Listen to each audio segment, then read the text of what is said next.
కేసీఆర్ చేసిన ఇంకొక ప్రధాన ఆరోపణ ఎంఓయూల గురించి. మేము అన్ని తెచ్చినాం, ఇన్ని తెచ్చినాం అని పొంకనాలు కొట్టిర్రు తప్ప అందులో ఏం లేదు, ఉత్త గ్యాసు. అది మోడీ అయినా, చంద్రబాబు గురువు ఆద్యుడు ఆయన్నే ఇవన్నిటికి ఎంఓయూలకు. ఈయనను కూడా అదే పాటిస్తుండు. ఫ్యూచర్ సిటీలో ఏముంది అప్పయ్యప్పుడు ఆయన ఎంత దుర్మార్గం అంటే ఫ్యూచర్ సిటీ ఎవరి కోసం అన్నాడు. ఎస్, ఫ్యూచర్ సిటీ పాలమూరు కోసము, నల్లగొండ కోసము, రంగారెడ్డి కోసం, ఈ 3 జిల్లాల మధ్యలో ఉన్నది ఫ్యూచర్ సిటీ. ఒక సిటీ అక్కడ నిర్మాణం అవుతుంది. ఈ ప్రజలకు భవిష్యత్తు ఉంటుంది. మీకు ఏమైనా ఇబ్బందా? భారత ఫ్యూచర్ సిటీ అక్కడ ఏర్పాటైతే మీకు ఏమైనా ఇబ్బందా? ఎందుకు అంత అసూయ? ఒక సిటీ నిర్మాణం అవుతుంది. మీరు ఆయన ఏమంటారు, మేము అద్భుతమైన ఇది ఫార్మా సిటీ పెట్టదలుచుకున్నాం. ఫార్మా సిటీ మీరు అక్కడ పెట్టాల్సిన అవసరం లేదు. ఎందుకు? మా జిల్లాలన్నీ మునగడానిక, మొత్తం పొల్యూషన్ కావడానిక? పెట్టుకోరు మీ ఫామ్ హౌస్లలో. అలా ఒక ఫామ్ హౌస్ ఉంది కదా, farm house pharma city. Future city పేరు మీద రియల్ ఎస్టేట్ చేస్తున్నాడు, దందాలు చేయడానికి. ఒకటి రియల్ ఎస్టేట్ అంటే వాళ్ళే చెప్తారు రియల్ ఎస్టేట్ పడిపోయింది ఈ ప్రభుత్వం వచ్చినాక అని చెప్తారు. మళ్ళీ వాళ్ళే రియల్ ఎస్టేట్ దందాలు చేస్తారని వాళ్ళే చెప్తారు. ఒక మెంటల్గా ఒక కన్ఫైన్ కాండి ఏదో ఒక అంశానికి. అవి రియల్ ఎస్టేట్ దందాలు అంటే ఎట్లా చేస్తారు? వాళ్ళకి తెలుసేమో. మరి అవి ప్రభుత్వ భూములే కదా. ఇప్పుడు ప్రభుత్వ భూముల్లో భారత్ ఫ్యూచర్ సిటీ కట్టాలని అనుకుంటున్నారు. భారత్ ఫ్యూచర్ సిటీ అంటే ఏంటి? కంపెనీలు పెట్టడము, ఐటీ కంపెనీలు పెట్టడము, రకరకాల ఇన్నోవేషన్కి సంబంధించిన కంపెనీలు రావడము. కంపెనీలు వస్తే రియల్ ఎస్టేట్ దందాలు పెడితే ప్రైవేట్ ల్యాండ్లో పెరుగుతుందేమో. మరి ప్రైవేట్ ల్యాండ్లో పెరగొద్దా? ఇక్కడ ఇప్పుడు ప్రభుత్వ భూముల్లో కంపెనీలు వచ్చినప్పుడు పక్కలున్న రైతులకు భూములకు సంబంధించో, లేకుంటే ఎవరెవరో ఓనర్స్ ఉంటారు కదా రైతులు అన్నప్పుడు, అక్కడ ఎవరైనా ఉంటారు కదా, వాళ్ళ భూములకు విలువ వచ్చి అక్కడ రియల్ ఎస్టేట్ పెరిగితే తప్ప పెరగకూడదా? ఇది రియల్ ఎస్టేట్ పెరుగుతుంది, దీనివల్ల మళ్ళీ ఆదాయం వస్తుంది, దీనివల్ల ఆదాయం వస్తే ప్రభుత్వం పకడ్బందీగా చేస్తుంది, ఈ భయం తీసుకున్నది వాళ్ళకు. ఇప్పుడు ఎన్ని పెట్టుబడులు పోనీ 5,75,000 వచ్చినాయని నేను విన్నానని కేసీఆర్ గారు అన్నారు. ఇప్పుడు అన్నప్పుడు మరి 5,70,000 ఎంఓఏలు జరిగినప్పుడు డెఫినెట్గా అందులో దాదాపు 90% అమల్లోకి వస్తాయి. 90% అమల్లోకి వస్తుంది. ఇప్పుడు గతంలో వాళ్ళే చెప్పారు, నేను ఎక్కడనో పోతే మధ్యప్రదేశ్కి పోతే మధ్యప్రదేశ్లో 4 లక్షల వరకు వచ్చినాయి, అక్కడ ఉన్న ఇండస్ట్రీ మీద వెళ్తే ఇదంతా గ్యాస్ అని చెప్పి మీరు చెప్పారు. మీరే చెప్పిరా? అట్లా పోనీ వాళ్ళు అది గ్యాసో కాదో మీరు వాళ్ళని కూడా బదనాం చేసే ప్రయత్నం చేశారు. అంటే ఒక పెట్టుబడులను వస్తున్నప్పుడు దాన్ని ప్రోత్సహించాలి తప్ప దాన్ని బదనాం చేస్తారు. ఇంకొకటి చెప్పింది, హైప్ క్రియేట్ చేయడము. హైప్ క్రియేట్ అయితే ఏమవుతుంది? ఒక మాట, పెట్టుబడులు వస్తున్నాయంటే తప్పున్నది అందులో ఏమన్నా? అప్పుడు వారి వ్యక్తిగత సొమ్ము ఎవరిదేం పోదు కదా, ప్రభుత్వాన్ని ఏం పోదు కదా. హైప్ క్రియేట్ అవుతుందంటే హైప్ క్రియేట్ అయింది కూడా వీళ్ళు తట్టుకోలేకపోతున్నారు. దట్ ఆల్సో అసూయ, అక్కసు. ఇంకొకటి ఏం చెప్పారు అందులో, మీరు ప్రధానంగా వీళ్ళ యొక్క అసమర్థత ఒప్పుకున్నారు కేసీఆర్ గారు. ఫాక్స్కాన్ కంపెనీ మహారాష్ట్రకు పోయిందని చెప్పారు. మహారాష్ట్రకి ఎట్లా పోయింది? మేము ఇన్సెంటివ్స్ ఇవ్వలేకపోయిందని చెప్పారు. అంటే మీ అసమర్థత కదా.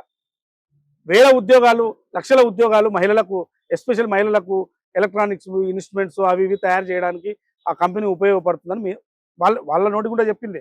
మేము ఇన్సెంటివ్స్ ఇవ్వలేకపోయినాం, ఇన్సెంటివ్స్ మహారాష్ట్ర ఇస్తుంటే అక్కడ పోయిర్రు అన్నారు. మరి మీకేమైంది?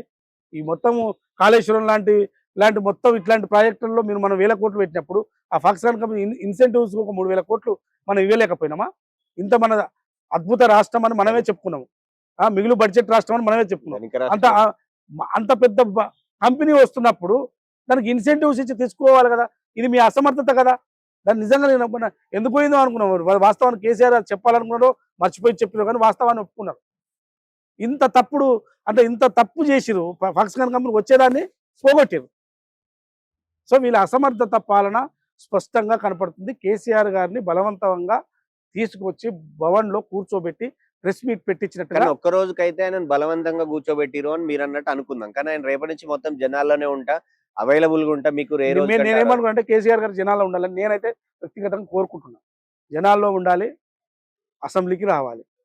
అసెంబ్లీకి వస్తే వాళ్ళు చేసిన తప్పులు, వాస్తవాలు ఒక్కొక్కటి మళ్ళీ బయటకు వచ్చి చర్చకు మరింత చర్చ చేయడానికి ఉపయోగపడుతుంది. వారు కేసీఆర్ గారు ఎందుకంటే ఏదో అబద్ధాలు చెప్పి మసిబూసి మారేట్ చేయాలనుకుంటున్నారు, కానీ అది నడవదు. మీరు చేసిన తప్పులు కళ్ళకు కట్టినట్టు మీరు బయటకు వస్తే మీ వల్ల బాధితులందరూ కూడా మళ్ళీ బయటకు వచ్చి మాట్లాడతారు. మీరు బయటకు వస్తే ఆ బాధితులు మళ్ళీ బయటకు వస్తారు. అమ్మో మళ్ళీ కేసీఆర్ బయటకు వచ్చిందని చెప్పి బాధితులంతా బయటకు వస్తారు, బాధితులంతా భయపడతారు, మళ్ళీ బయటకు వచ్చి ప్రభుత్వానికి అండగా ఉంటారు. సో మీ కేసీఆర్ గారు ఇప్పుడు ఇప్పుడు ఫామ్ హౌస్లో ఉన్నారు. ఫామ్ హౌస్ మళ్ళీ ఇప్పుడు అంటే ఇప్పుడు నందినగర్లో ఉన్నట్టుంది.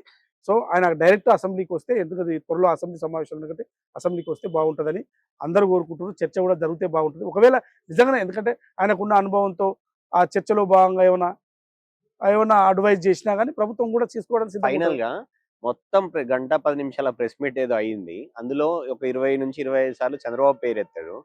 కానీ ఒక్కసారి కూడా రేవంత్ పేరు ఉచ్చారణ కూడా తీసుకోలేదు. ఆయన రేవంత్ రెడ్డి గారి పేరు ఇప్పుడు కాదు, రేవంత్ రెడ్డి గారు ప్రతిపక్షంలో ప్రశ్నిస్తున్నప్పుడు కూడా తీసుకోవడానికి ఆయన భయపడ్డాడు. భయమే అనుకోవచ్చు. భయమే. అంటే నా స్థాయి కాదనుకున్నాడు. ఇప్పుడు స్థాయిలు ఎవరికి ఇవ్వరు. స్థాయి అనేది ప్రజలు ఇస్తారు. ఇవాళ మీ స్థాయి ప్రతిపక్ష హోదా, ఆయన స్థాయి ముఖ్యమంత్రి హోదా, అది కూడా ప్రజలు ఇచ్చారు. ముఖ్యమంత్రి హోదా అయినా ప్రజలే ఇచ్చారు. మీకు ఆ స్థాయి ప్రతిపక్ష హోదా ప్రజలే ఇచ్చారు. మీకు 10 ఏళ్ళు ముఖ్యమంత్రిగా ఇచ్చారు.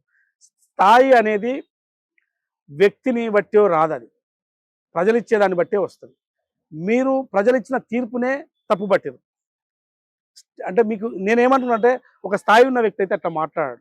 టెంప్ట్ అయి ప్రజలు ఓట్లేసారు అనేది ఇంతవరకు దేశంలో ఏ రాజకీయ నాయకుడు, ఏ స్టేట్స్మెన్ మాట్లాడలేదు. ఆయన స్టేట్స్మెన్ కాడు కాబట్టే ఇట్లా మాట్లాడాను. ఎందుకంటే కేసీఆర్ గారు నేను ఎక్కువ ఎక్కడ విమర్శించను. ఎందుకంటే ఆయన స్థాయికి తగ్గ మాట్లాడలేదు. ప్రజలు టెంప్ట్ అయ్యి ఓట్లేస్తారండి. ఎంత భావ దారిద్రము ఇట్లా మాట్లాడడం. ఓటమి గెలుపులు సహజము. ఈ దేశంలో స్వాతంత్రం వచ్చిన కానించి ప్రజాస్వామ్యంలో ఎన్నో ఎన్నికలు జరిగినాయి. ఎంఐఎంఈలే ఓడిపోయారు. ఇందిరాగాంధీ లాంటి వారు కూడా ఓడిపోయినరు. వాజ్పేయి లాంటి వాళ్ళు కూడా ఓడిపోయినరు. సో మీరు ప్రభుత్వాలు ఎన్నో మారినవి, కొత్త ప్రభుత్వాలు వచ్చినాయి, మళ్ళీ కొత్త పార్టీలు వచ్చినాయి, కొత్తగా ఎన్నో ప్రభుత్వాలు ఏర్పడినాయి. ఇవన్నీ కూడా ప్రజలు ఎన్నుకున్నవే తప్ప మీరు ఆ విధంగా ప్రజలు టెంప్ట్ అయ్యి ఓట్లేసారు అనేది ఇంత భావదారిద్రంగా. భయపడే పేరు తీయలేదంటారు. డెఫినెట్లీ రేవంత్ రెడ్డి గారి పేరు ఆయన తీసుకోలేడు. ఆయనకు ఆ ధైర్యం లేదు. ఓకే, ఆ ధైర్యం ఉండదు. రేవంత్ రెడ్డి గారి పేరులోనే ఆయనకు ఒక వైబ్రేషన్ ఉంది. ఆ వైబ్రేషన్ పేరు ఆయన పలకలేడు. ఎందుకంటే ఆయన నోటి గుండా రావాలన్నా కూడా ఒక తత్తరపాటు కూడా ఉండే అవకాశం ఉన్నది. ఆ భయం ఉన్నది కాబట్టి ఆయన పేరు తీసుకోలేకపోయిందని నా యొక్క భావన. కేసీఆర్ గారి ఆలోచన ఎట్లా ఉందో తెలియదు.